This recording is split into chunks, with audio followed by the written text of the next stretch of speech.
Okay, right, I'm back. What I've done is I've taken the two three-quarter portrait reliefs that we made from Relief Maker and from ZBrush. I've separated them from their backgrounds and I've dropped them into Blender, into the this is my kind of default template. Um, so it's a coin rim of about 40 mm diameter. Um, I've scaled them into it. They're not quite the same size, but they're as close as it doesn't make any difference. They're just slightly different views. And I've scaled both reliefs to 0.3. So this is a kind of setup that's indicative of a sort of standard commemorative coin, with a 0.3 relief on it, and set some lights up. I've set the lights to track to an empty in the center of the scene, so the lights are pointing in the same direction all the time. They're not gonna be impacted by any movement in the model. And given it a frosted texture, I tell you what we'll do is we'll just drop the frosting on that a little bit. I'm gonna do a shiny of these in a minute. And we've lined it up to a camera set sort of point on the front. And I think looking between the two, what this kind of does. So this is Relief Maker. Sorry, it's taking a couple of seconds to render in. And here is ZBrush. Same relief scale, same height scale, same lighting, same material. And I think what I'm seeing straight away is, because the model is flatter and because it's focused more on the detail of the model, of how do I project these lines here and these lines here and this bit here and this bit here, because ZBrush is approaching that as like, I'm going to take this 3D model and I'm going to make a flat plane and I'm going to push those details onto it. What happens is when the light catches it, I've got a 3 light setup, suddenly the ZBrush model has a lot more presence to it, because it's flat and it's got these details. The details are proportionally stronger. With the Relief Maker model, because it's on a general kind of profile, there's a rounded profile lying underneath the detail. When it's scaled to the same ratio, so it's 0.309, what's the ZBrush one? 0.304. I mean, it's 0.3 and 0.3, but the point is, let's just drop that back a minute. I'll tell you what we'll do is we'll just turn the tables off so that we don't have to look at them. The detail is much less pronounced, and that's simply because the overall domed profile of the model is taking up a lot of the space. Is taking up a lot of the relief space. So if you've got a scale of, if I'm making a sculpture and the producing mint says, well, it's got to be maximum 0.3 depth, then this model, a large bulk of that 0.3 is taken up with this kind of profile doming, this sort of compositional bowling that was going on at the early stages. So if I kind of bung this up to 0.5 or 0.6, if I double that, then suddenly, it becomes a totally different animal. And we start to see the detail and we see the subtlety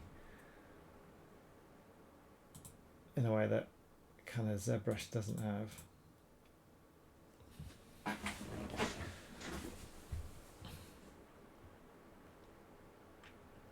ZBrush is the way ZBrush is interpreting the model is harsher, and it has a lot more distortions, there'd be an awful lot more cleaning up. There's a lot more chattering. There's a lot more kind of stepping, and there's this crease in the eyeball which I can see there. It's not even fully rendered yet, and I can see that. Let's run. Set to. Let's put ZBrush on and do a little render of it. I'll save these out and we can have a look at them afterwards. So I think there's a subtlety to the Relief Maker model, which is really great, but it's coming at a cost, certainly in lower relief work, where the sort of sensitivity to the underlying shape of what's being built, the kind of the profile that sits underneath, which is how you would think about that if you were modeling it from scratch. That's the way a model would sort of think about it.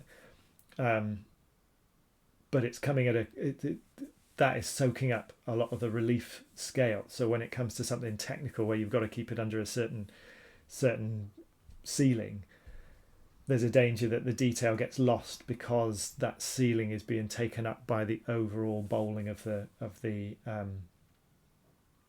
model. I mean, looking at it, who's this one we're looking at? This is the ZBrush one. It looks kind of fine. That's awful noisy, isn't it? Why is my render so noisy? I've been up to something. I've been playing with something else. Give me noisy renders. We'll play with those and see if we can get them a bit better.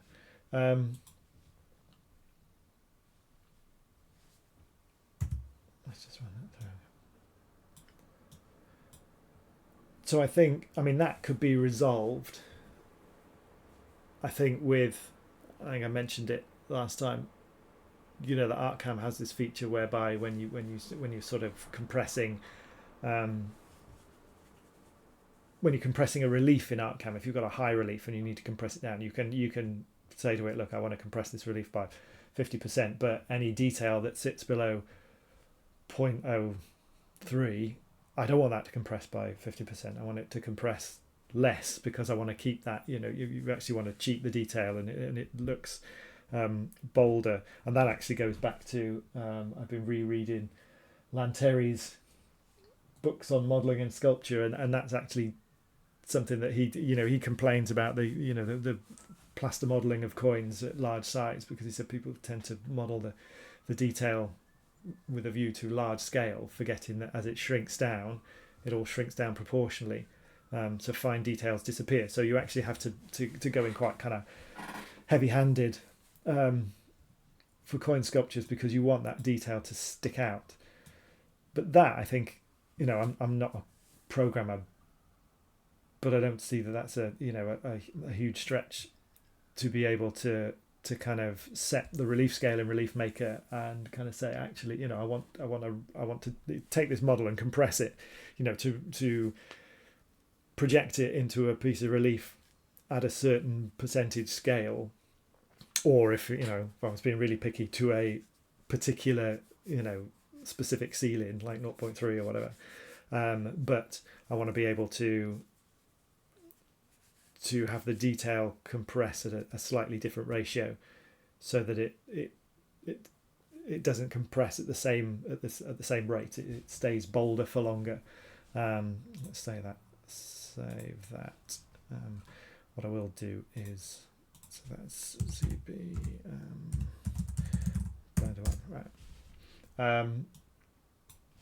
I'll try and get some slightly less grainy. I don't know what I've done with the settings. I've been playing with something else. It's obviously screwed my renders up.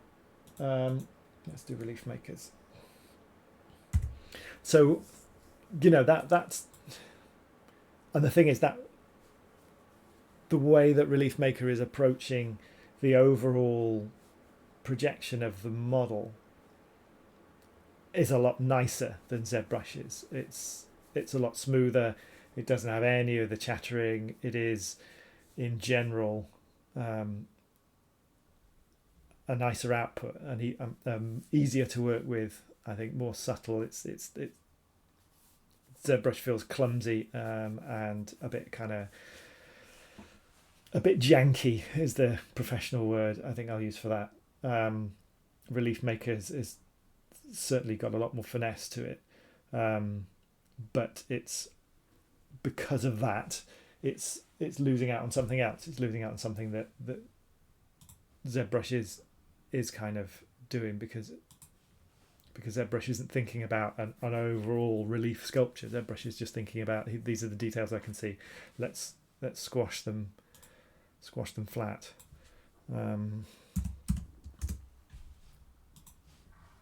Yeah. So look at point 6.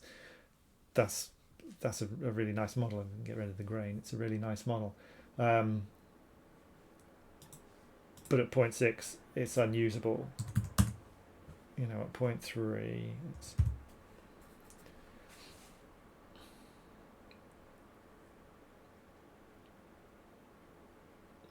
what we'll do, actually, let's forget that.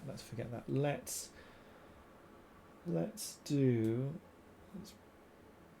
push this into something more shiny. Okay, so we need to play with our lighting a wee bit.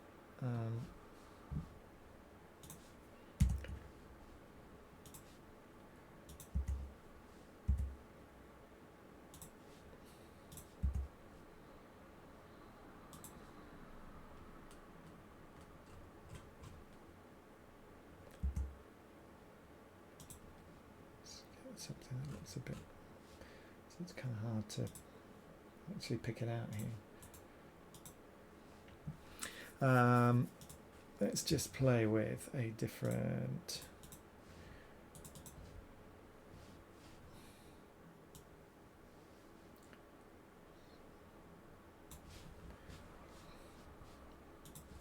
if we can get the light in so that it's just picking this up a bit more.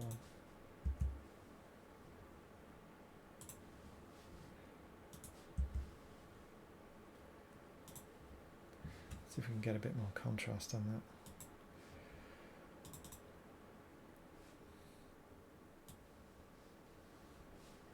Not getting anything on there, are we?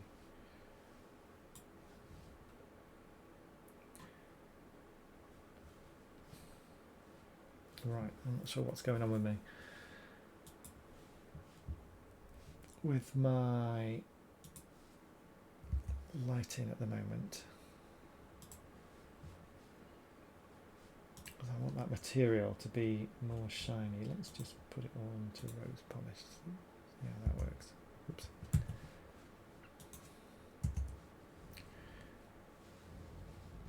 Because one of the big kind of hassles of doing this kind of work is getting renders that look really good, because coins are not designed to be seen from a single angle. They're designed to be moved. Yeah, I'm gonna have a play with those renders and see what I can do to just tweak those out a little bit. But I think my overall sort of feeling about it is, I think that Relief Maker is doing a better job of creating the relief. It's doing it's making a subtler job of it, and it's taking away some of the issues that ZBrush is creating. It would certainly be a nicer model to work with, and an easier model to work with. I think the software in itself it's easy to get your head around. It's easy to use. I think it's handy, and it's kind of,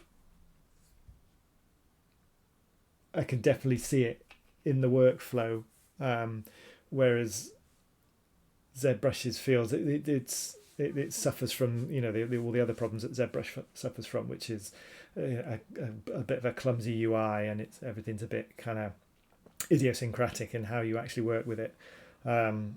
With Relief Maker, it's certainly easy to drop a model in, or a scene of models, tweak them to your liking, and then project those. I think the projections are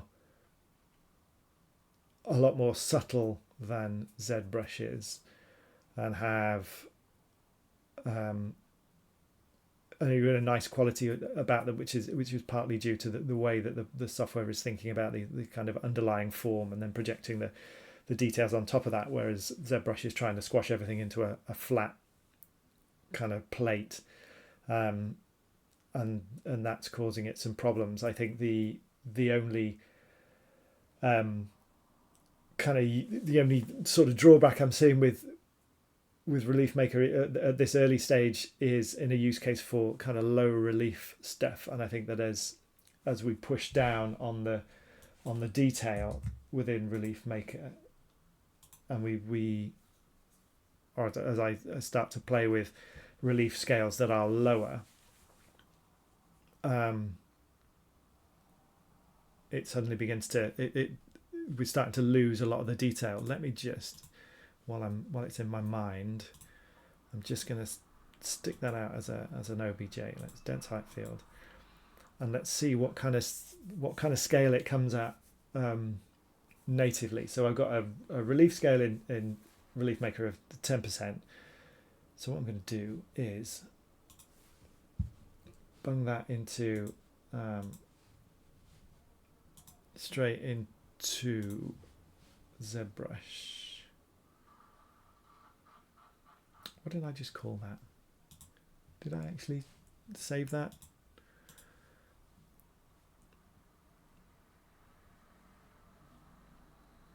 Did I just overwrite that?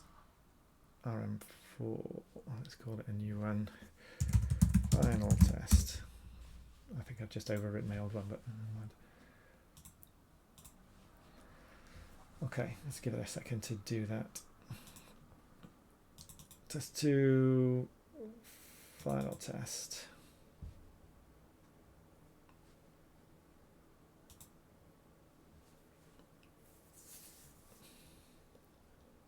Final test, okay, there we go.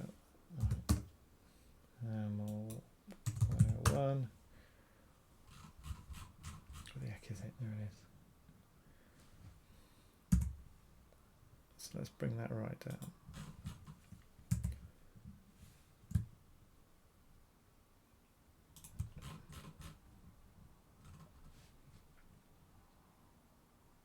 Where's my rim? There it is. Okay, so we're nearly there. Right. Bear with. There we go. Let's turn the Relief Maker one off. We'll keep the rim on. So that's kind of that's about scaled in. So there's no, you know, take into account that there's no thickness to this plate that it's sitting on. Okay, so that's just like a very dense table of polygons. Wow, that is dense. Really dense. How many verts in that? 8 million across the whole lot. So that's quite, but it's quite even.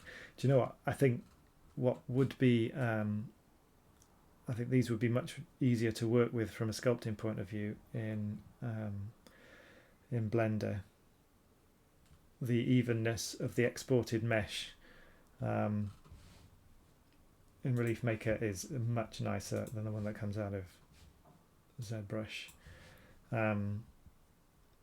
So this is a 0.3. It's coming about 0.329. Let's just drop it to 0.3 just for argument's sake. So this background is one layer of polygon thick, so it's not affecting the relief depth here. So you can see, I mean, it's not bad at all. It's just missing out on a little bit of the detail, which is kind of a shame. But not a shame. It's just the way it is. because of what it's doing.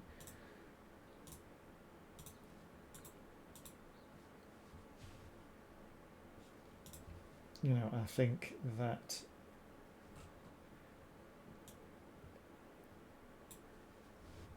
too many lights. Too many lights.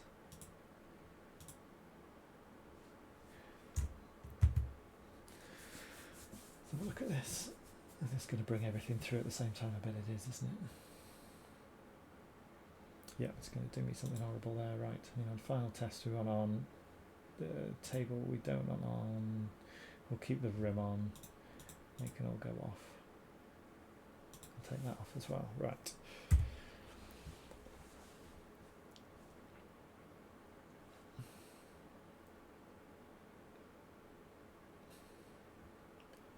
So it's good, it's coming in. So at 10% scale on Relief Maker is coming into, by the time we sort of shrink it down to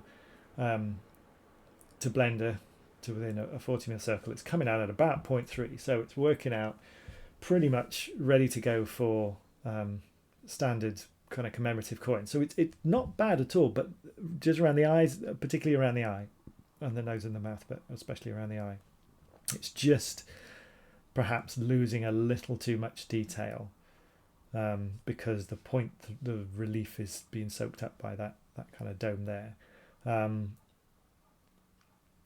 Which for certainly some modern commemorative stuff is not a problem. If it was circulating coin, that might be an issue. There are ways around that. I mean, Artcam can kind of debowl that. You can sort of flatten it off, or play with the grayscale to even out some of those tones, to balance out that kind of that large white area of rays, because you want to keep that shape, but perhaps don't want it to be quite as pronounced. So if we, on my wish list, on my picky wish list would be, an ability to scale the detail by a variable sort of factor to the main 3D model that's been shrunk down, and perhaps some kind of keyboard. So what was my wish list? Being able to fill in these fields and hit enter. Keyboard constraints to clip back to a front on view. Variable factor scaling, so nothing much. I'm not asking for much really, am I? But overall, to sum up, is it better than ZBrush? Yeah, I think it is. I think it's a much nicer model. It's much more subtle. It just doesn't have any of the jankiness that ZBrush is putting out. It doesn't have any of the chattering around the edge. Definitely something I am going to be using quite a lot as I move forward. I think it's just, I know it's it's nice to have everything in one sort of single software package, but I think it's so easy to use, and the output saves so much kind of remedial work that it's definitely worth having it in the workflow. Yeah, good stuff.